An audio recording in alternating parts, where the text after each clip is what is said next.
नमस्कार दोस्तों। अभी गवर्नमेंट ने आपके अध्यापक भर्ती परीक्षा के जो भी सभी ग्रेड हैं उनकी तिथियां घोषित कर दी है। काफ़ी दिन हो गए घोषित किए हुए। मैं थोड़ा अस्वस्थ था तो वीडियो बनाने की स्थिति में नहीं था। अध्यापक जो कि जनवरी 2026 में, आप सोचिए आज से अगर आप देखें तो आपके पास काफ़ी टाइम पड़ा है। जनवरी 2026 काफ़ी टाइम पड़ा है आपके पास में। 10 महीने लगभग पड़े, क्योंकि अप्रैल से शुरू करें, अप्रैल, मई, जून, जुलाई, अगस्त, सितंबर, अक्टूबर, नवंबर, दिसंबर और जनवरी। ठीक है, आपके पास में 10 माह की अवधि है अच्छे से प्रिपरेशन करने की। तो आज के इस सत्र में मैं बात करने वाला हूँ कि क्या हम 2 परीक्षाओं के चांस ले सकते हैं, क्योंकि इस समय हमारे पास में सबसे बढ़िया बात जो भी है वो ये भी है कि पर्याप्त गैप दिया गया है सभी परीक्षाओं के मध्य। अब जैसे वरिष्ठ अध्यापक हैं तो वरिष्ठ अध्यापक सितंबर 2025। तो आप देखो, वरिष्ठ अध्यापक और अध्यापक के मध्य भी अगर कोई जैसे स्टूडेंट है सीनियर टीचर्स की बढ़िया तैयारी कर लेता है तो उसके बाद में अक्टूबर, नवंबर, दिसंबर और जनवरी 4 महीने उसको फिर भी मिलते हैं। और आपको पता है कि वरिष्ठ अध्यापक और अध्यापक का सिलेबस बहुत सिमिलर है। पूरा मनोविज्ञान सिमिलर है, राजस्थान की जनरल स्टडी कम्प्लीटली सिमिलर है। और जो सब्जेक्ट है, जैसे किसी का साहित्य है, हिंदी, इंग्लिश वगैरह, तो वरिष्ठ अध्यापक का किसी ने पढ़ा है तो अध्यापक का तो कुछ भी नहीं है उसके सामने। SST की किसी ने जैसे वरिष्ठ अध्यापक में तैयारी करी है तो उसके लिए SST L2 का कोई बहुत बड़ा इश्यू नहीं है। तो RPSC ने सितंबर डेट दी तो बोर्ड ने जनवरी 26 डेट दी अध्यापक की। दोनों ही बड़े सराहनीय है। यद्यपि सीट कम जरूर है, मगर डेट को इस हिसाब से मैनेज किया गया है कि आप दोनों की तैयारी एक साथ कर सकते हैं। तीसरा है व्याख्याता। सॉरी, व्याख्याता। और व्याख्याता है जून के अंदर, जून 2025 में। एक है असिस्टेंट प्रोफेसर। ठीक है, ये इसका मैं ज्यादा बात नहीं करूंगा, क्योंकि व्याख्याता के बाद जो बच्चे सब्जेक्ट जिनका बहुत शानदार है वे डेफिनेटली व्याख्याता के बाद सीधे AP पे लग जाएंगे, वरना तो यहाँ चांस नहीं मिलेगा। कुछ स्टूडेंट ऐसे हैं जो जैसे डायरेक्ट यहाँ से यहाँ कौन जाएगा, तो या तो पहले से ही जॉब में है, अध्यापक लगा हुआ, या वरिष्ठ अध्यापक है, या किसी न किसी जॉब में है, सेटल है, वे पहले स्कूल लेक्चर देंगे और फिर AP देंगे। एक तो जो ऑलरेडी सर्विस में है वो करेंगे ये सब तो काम। एक तो दूसरा वो करेंगे जो यहाँ तो इस बार इंटरव्यू दे रहे हैं, कुछ मार्जिन से पिछली बार रहे थे, इस बार भी अच्छी दावेदारी है, जिनके सब्जेक्ट बहुत आउटस्टैंडिंग है, JRF वगैरह है उनके पास में, और इंटरव्यू फेस पे हैं और कंटिन्यू सब्जेक्ट के ऊपर लगे हुए तरीके से, जिनके पास में ये सारी चीज़ें हैं और बहुत डेडिकेटेड है व्याख्याता बनने को लेके, तो ये लोग भी ऐसे जाएंगे सीधे। वो मुझे नहीं लगता इधर चांस लेंगे, लेकिन इनकी तादाद बड़ी कम संख्या में है। इतने अधिक लोग हैं नहीं ये कि जो व्याख्याता से डायरेक्ट AP पे जाएंगे। ऐसे संख्या मुश्किल से कोई 2-4 हज़ार बच्चे होंगे सारे सब्जेक्ट में। तो अभी देखिए, अभी अगर व्याख्याता को देखें तो अप्रैल, मई और जून मोटे मोटे 3 महीने हमारे पास में। और इसको अगर अपन देखें तो जून के बाद जुलाई, अगस्त, सितंबर 6 महीने हमारे पास में, और इसको है 10 महीने। अब प्रश्न स्टूडेंट्स का ये कि सर क्या 2 पे चांस लिया जा सकता है, तो मैं कहूँगा बिल्कुल लिया जा सकता है, कोई दिक्कत वाली बात नहीं। ठीक है, अब मैं सबसे पहले बात करूँगा कि फर्स्ट ग्रेड पे क्या अभी की जा सकती है तैयारी। तो मैं कह रहा हूँ, अगर आप बिल्कुल न्यू स्टूडेंट हैं, अभी तक आपने फर्स्ट ग्रेड का कुछ नहीं पढ़ा है, तो मैं यही कहूँगा कि आप व्याख्याता के ऊपर 3 महीने समय खराब ना करें। क्यों? क्योंकि 3 महीने में आप इसके ऊपर और ध्यान देंगे तो ज़्यादा बेहतर कर पाएंगे। 3 महीने में लेक्चर बनना एक नए स्टूडेंट के लिए आसान नहीं है। अभी आप कहोगे सर हमने अभी तक तो नहीं करी, लेकिन अभी हम कर लेते हैं, तो ठीक है। मैं आपको ज़्यादा मोटिवेट करके अपना कोर्स वोर्स दे के और मैं मेरा हित साध सकता हूँ, लेकिन कड़वी सच्चाई ये है कि सिलेक्शन तो 3 महीने में नहीं होगा और उल्टा 3 महीने खराब होंगे, और इन 3 महीने में इन दोनों पोर्शन को अच्छा किया जा सकता था, वो भी आप नहीं कर पाएंगे। इसलिए जिसने तैयारी नहीं करी है, बिल्कुल न्यू है लेक्चर्स के लिए, जो अभी तक सेकंड ग्रेड और अध्यापक की प्रिपरेशन कर रहा था, वो अभी व्याख्याता न करें, वो वही करे जो पहले से करता आ रहा है। ठीक है, एक बात। दूसरी बात, जो कंटिन्यूसली व्याख्याता कर रहे हैं उनको तो करना है। जो ओल्ड है, जिनकी तैयारी बड़ी शानदार है और बहुत बढ़िया से कर रहे हैं, जिसने मैंने बहुत पहले भी कई सारे लेक्चर लेके कहा था कि जो बहुत सीरियस स्टूडेंट है वो पोस्ट देके गिव अप ना करें और फर्स्ट ग्रेड पे लगे रहें। जिन बच्चों ने उस बात को उस समय एक्सेप्ट कर लिया था और लगे रहे थे, वो लगे रहे, क्योंकि अभी भी सीट बढ़ने के चांसेस पूरे हैं और परीक्षा में भी टाइम है। 3 महीने में इसको कैसे मैनेज करना, इसका मैं अलग वीडियो आज बना के डाल दूँगा, कल अपलोड कर देंगे उसको। तो ये ओल्ड स्टूडेंट फर्स्ट ग्रेड की तैयारी करें बढ़िया तरीके से, जो कंटिन्यूसली कर रहे हैं। कैसे करनी, इस पर भी हम आगे बात करेंगे।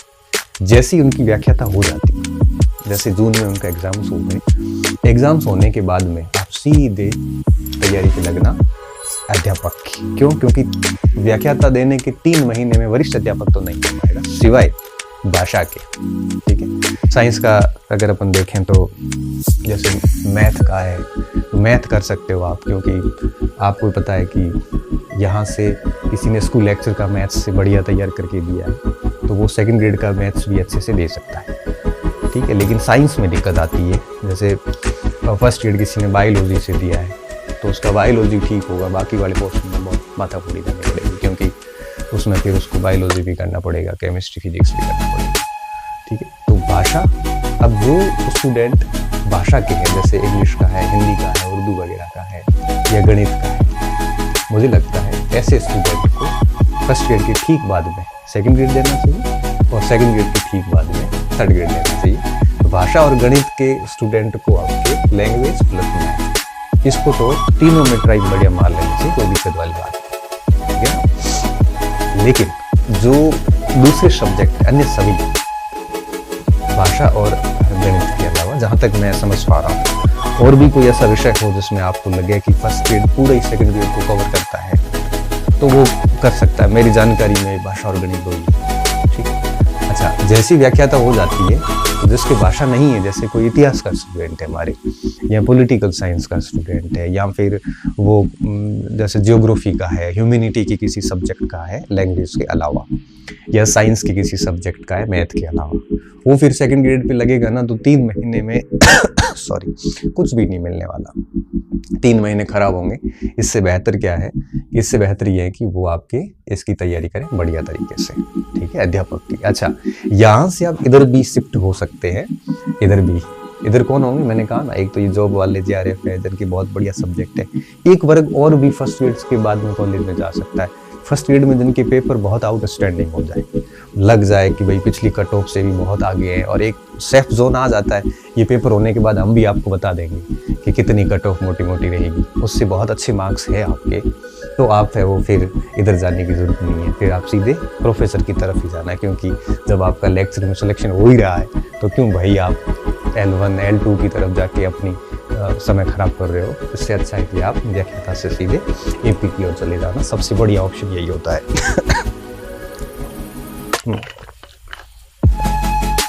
ठीक है, तो अगर आपका पेपर आउटस्टैंडिंग हो जाता है ना जनवरी के अंदर, और तब आप है वो व्याख्याता से सीधे प्रोफेसर पे शिफ्ट कर जाना, इधर आने की जरूरत नहीं। अगर व्याख्याता का पेपर आपका ऑन एन एवरेज होता है, आपको लगता है कि नहीं इतना नहीं बैठेगा, तो फिर आप है वो इधर शिफ्ट हो जाना। भाषा और गणित के हैं तो सेकंड ग्रेड भी पढ़ लेना, बढ़िया दे देना, और उसके बाद इधर आना। और आप भाषा और गणित के नहीं है तो आप इधर है वो सीधे अध्यापक की तैयारी में लगना, जैसे इतिहास वगैरह के स्टूडेंट हैं। अब वो सामाजिक बनेगा उनके, अब सामाजिक की तैयारी 3 महीने में तो पॉसिबल होती नहीं है। अगर आपने पहले की भी है, मान लो सामाजिक वगैरह पहले बहुत पढ़ा है, आपको एक दिमाग से रही हुई है, तब तो आप यहाँ पे चांस ले सकते हैं। अगर ऐसा नहीं है कि पहले आपने बिल्कुल सामाजिक की तैयारी नहीं करी और फिर अगर आप चांस लेते हैं, तो 3 महीने में बेटा कुछ भी नहीं होने वाला। तो बेहतर है कि आप अध्यापक की ओर की वो डाइवर्ट हो जाए। तो मूल प्रश्न का आंसर आपको मिल गया होगा कि आपको क्या 2 परीक्षाओं की तैयारी एक साथ की जा सकती है। तो अभी मैं एक बार फिर वापस बोल रहा हूँ कि व्याख्याता देने वालों को क्या करना है, वो तो मैंने बता दिया। और अभी केवल व्याख्याता की तैयारी कीजिए। अच्छा, एक तो ये पॉइंट है। दूसरा एक और पॉइंट भी गुंजाइश बन रही है कि क्या इसके साथ ही इसको शुरू करें या पहले ये करें उसके बाद ये करें। तो मेरा ये मानना है, अगर आप एक गंभीर स्टूडेंट है, एक सीरियस स्टूडेंट है, तो आपको क्या करना चाहिए, तो आप एक ही परीक्षा की बढ़िया तैयारी करें, वो पूरी हो जाए, उसके बाद में जो सिलेबस एक्स्ट्रा है, उससे एडवांस सिलेबस है, उसके लिए आपके पास में खूब टाइम पड़ा। देखो भाई, 3 में 10 में 7 माह पड़े हैं सेकंड ग्रेड के बीच में, और इधर भी आपके 3 महीने पड़े हैं। तो जो एडवांस सिलेबस है, जो एक्स्ट्रा सिलेबस है, बाद के समय में भी किया जा सकता है। तो एक समय एक ही करें। जैसे अभी आप मुझे पूछोगे सर मैं फर्स्ट ग्रेड ही कर रहा हूँ तो क्या करूँ, तभी आप जून तक भरपूर तरीके से फर्स्ट ग्रेड कीजिए। जैसे ही फर्स्ट ग्रेड जून में हो जाती है, आपके मार्क्स बहुत शानदार है तो आगे उधर चले जाना, शानदार नहीं है तो सीधे अध्यापक की तरफ आ जाना जैसी सिचुएशन बनती है।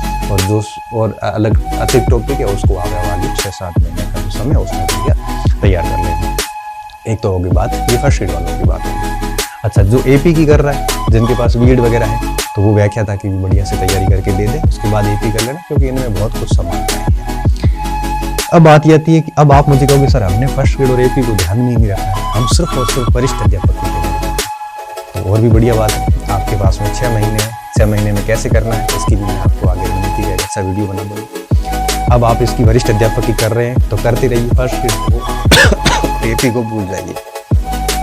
इसकी 6 महीने की बढ़िया तैयारी करने के बाद जैसी वरिष्ठ अध्यापक सितंबर में खत्म होती है, आप सीधे फिर लग जाना अध्यापक। तो उसका आपका 70% कोर्स हो रखा होगा, और जो शेष बचेगा उसके लिए भी आपको है वो 4 महीने का समय मिल जाएगा। देख लो, सितंबर के बाद 4 महीने मिल जाएंगे आराम से, और इन 4 महीनों में आप अध्यापक की तैयारी आराम से कर लोगे। अगर आप वरिष्ठ अध्यापक की कर रहे हैं, आपने फर्स्ट की नहीं की, तो इन दोनों को भूल जाइए। आप वरिष्ठ के बाद सीधे अध्यापक लगना, तब भी आपको 2 भर्तियों के चांस मिल जाएंगे। यहाँ कर रहे थे तब भी आपको मिल रहे हैं चांस, तो इधर भी 2 भर्तियों के चांस मिल रहे हैं। अगर आपने अभी तक, एक तो ये स्थिति बन रही थी। अच्छा, इसमें एक स्थिति ये भी बनती है, वरिष्ठ अध्यापक में बहुत शानदार अगर पेपर हो गया है तो आप सीधे कॉलेज की तरफ भी जा सकते हैं। अगर आपका सब्जेक्ट बेहद शानदार है, आप रिस्क ले सकते हैं। तो एक तो बात ये होगी। अच्छा, वरिष्ठ अध्यापक की तैयारी कर रहे हैं, फर्स्ट ग्रेड नहीं देखा या फर्स्ट ग्रेड छोड़ दिया आपने डर के मारे, तो फिर अभी फर्स्ट ग्रेड देखने की आवश्यकता नहीं है। अब एक स्टूडेंट ऐसे बचेंगे जो केवल और केवल अध्यापक की करते आ रहे हैं, जिन्होंने इन तीनों भर्तियों को दिमाग से, दिल से हटा रखा है। तो अब उसको तो मैं यही कहूँगा कि जब इतना डेडिकेशन के साथ में सारी चीज़ें छोड़ रखी है तो फिर छोड़े रहिए और अध्यापक पे लगे रहिए। क्योंकि अभी आप नया शुरू करते हैं तो वरिष्ठ अध्यापक हालांकि आप कर सकते हो, फिर भी आपका मूड हो तो कर सकते हो। और फिर भी कोशिश ये करिए, अगर आपने अभी तक वरिष्ठ अध्यापक वगैरह ये बिल्कुल नहीं किया है तो ध्यान भटकाने की बजाय अध्यापक पे आप लगे रहिए। ये बढ़िया ऑप्शन है एक, क्योंकि जितनी अच्छी तैयारी होगी उतने अच्छे मार्क्स आएंगे। एक चीज़ ये है, बीएसटीसी वालों को कोई दिक्कत है नहीं, उनके पास में 3 ऑप्शन नहीं है, केवल एक ही ऑप्शन है। हाँ, ये ज़रूर है कि L1 के जो बच्चे हैं जिनके पास में BA है और उन्होंने अगर L2 की पात्रता क्लियर करी है तो, और हिंदी जैसा कोई सब्जेक्ट बन रहा हो उनके पास में, तो बढ़िया सी ग्रामर पढ़ के वो आपके L2 में भी अपना भाग्य आजमा सकते हैं, मेहनत आजमा सकते हैं। एक ऑप्शन बच्चों के साथ में अभी कंफ्यूजन वाला ये भी है कि लैब असिस्टेंट, पटवार, ग्राम सेवक, ये भी बहुत सारे ऑप्शन खुले हुए हैं।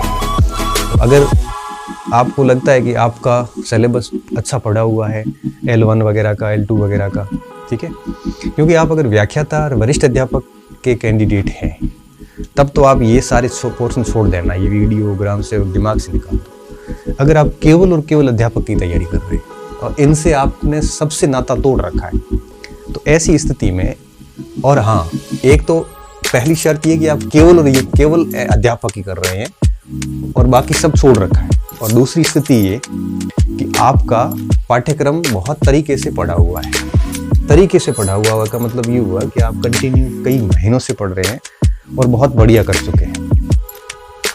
तो अगर ये 2 स्थितियां हैं तब आप है वो वीडियोग्राम से वगैरह इनमें भी भाग्य आजमा सकते हैं, 1-2 महीने पढ़ के दे सकते हैं, कोई लॉस वाली बात नहीं है, ठीक है। फिर भी रिस्क मत लेना, मतलब तभी रिस्क लेना जब आप फाउंडेशनली बहुत अच्छे हैं, मतलब आपका एजुकेशन बहुत बढ़िया है, आपकी मैच्योरिटी लेवल बहुत बढ़िया है, सिलेबस बहुत पढ़ रखा है, पेपर पढ़ने की समझ वगैरह अच्छी है, तब आप मैनेज कर सकते हो, तभी करना। ऐसा नहीं हो कि उनके चक्कर में ही हाथ से चली जाए, क्योंकि ये भी एक कन्फ्यूज़न है। तो अभी मैं मेरी बात को समाप्त करता हूँ, ख़त्म करता हूँ कि किस तरह से आप अपना डिसीजन लें और किस तरह से तैयारी करें, ठीक है। अच्छा, बस एक बार फिर मैं वापस उसी बात को दोहरा रहा हूँ कि जिसकी भी तैयारी करें एक टाइम एक की करें। जैसे व्याख्याता करे करने जैसे इसका पेपर हो जाता है उसके बाद इसके सिलेबस को उठाएं। ऐसा नहीं हो कि सर ने कहा कि 2 एक साथ करिए, सुबह इसकी करूँ शाम को इसकी करूँ, नहीं होगा ये सब चीज़ें नहीं हो पाएगी सुबह इसकी शाम को। ये कब होती है? जब 4 साल कोई परीक्षा। अभी परीक्षा सर पे आई हुई है तो एक परीक्षा को टारगेटेड करके हिट करिए, वो परीक्षा हो जाती है तब उसके बाद इधर हिट करिए, वो भी इसमें, और बाकी वालों में तो सीधा इधर हिट करिए, ठीक है। तो उम्मीद कर रहा हूँ छोटे से इस सत्र में आप अपने डिसीजन को बनाने में कामयाब रहेंगे, ठीक है। अभी आगे 2-3 वीडियोस बनाऊंगा मैं, जिसमें एक व्याख्याता का बनाऊंगा, एक वरिष्ठ अध्यापक का और 2 अध्यापक के, एक L1 का एक L2 का, कि किस तरह से इनकी प्रभावी तैयारी कैसे करें, किस तरह से करें। तो इन तीनों पे 3 छोटे-छोटे लेक्चर और डाल दूंगा ताकि आपको आगे एक मोमेंटम मिलता रहे, एक डायरेक्शन मिलता रहे। बीच में बुखार था तो एक भी वीडियो नहीं बना पाया रीट की परीक्षा के बाद। 28 फरवरी को रीट की एग्ज़ाम्स हो गई थी तो इसकी कुंजी वगैरह शायद 15 मार्च तक आ जाएगी। तो इस दरमियान थोड़ा बीमार था, इस वजह से आज मैंने वापस शुरू किया इसको। तो 1-2 दिन में छोटे छोटे सेशन लेके सारी वीडियोस डाल दूंगा। उसके बाद आप बढ़िया तरीके से इन चीज़ों को फॉलो करते हुए खूब सारी पढ़ाई करना। खूब टाइम है आपके पास में अपना करियर बनाने के लिए, और कैसे पढ़ना है, क्या स्टडी मटेरियल्स यूज़ करने हैं, तीनों का अलग अलग मैं बता दूंगा आपको, ठीक है। बहुत बहुत धन्यवाद विद्यार्थियों, अच्छे रहिए, मस्त रहिए और पढ़ते रहिए।